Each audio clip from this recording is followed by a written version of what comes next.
ఏందో ఏమో పోండ్రి. మార్పు కావాలి, కాంగ్రెస్ రావాలి అని రోజు చెప్పుడే అవుతున్నది. రేవంత్ సారు అంత మార్పు తెస్తున్నాడు అన్నట్టు.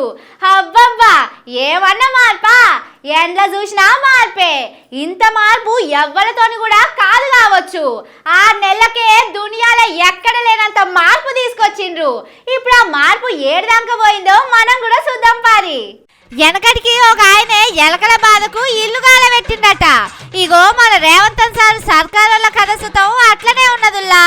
వీళ్ళ రాజకీయాలు ఏందో గాని పొలగాండ్ల చదువులను గోదాట్లేసేటట్టే కనిపిస్తున్నది. ఇక చూడుండ్రి, ఇది సర్కారోళ్ళు బడి పిల్లగాళ్ళకి ఇచ్చే తెలుగు పుస్తకం. నిన్న చాలా సర్కారు బడుల్లా పిల్లగాళ్ళకు ఇచ్చిండ్రు.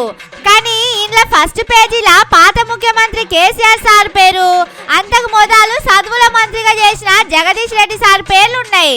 సర్కారోళ్ళు ఇవి చూసుకుంటేనే పొలగాండ్లకు పుస్తకాలు పంపిండ్రు. ఎవరో కొందరు చూసి చెప్పే వరకు సర్కారు పెద్ద మనుషులకు మస్తు కోపం వచ్చిందట.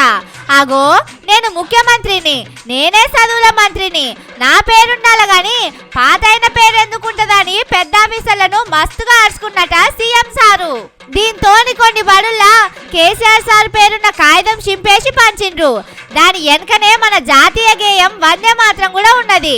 అయినా గాని పేజీలు చింపేసిండట.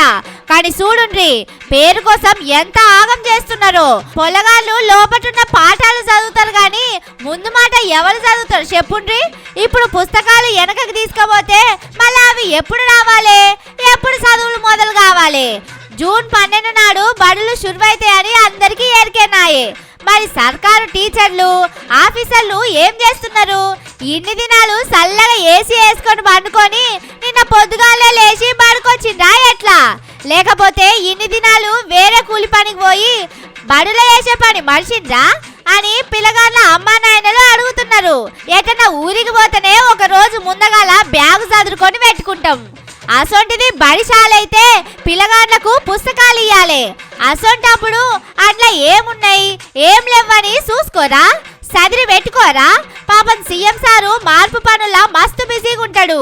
మేం చేసినా నడుస్తుందని అనుకుంటున్నారు కావచ్చు. సార్కు అన్ని తెలుస్తాయి, ఎవ్వరను ఇడిచిపెట్టాడు చూడుండ్రి.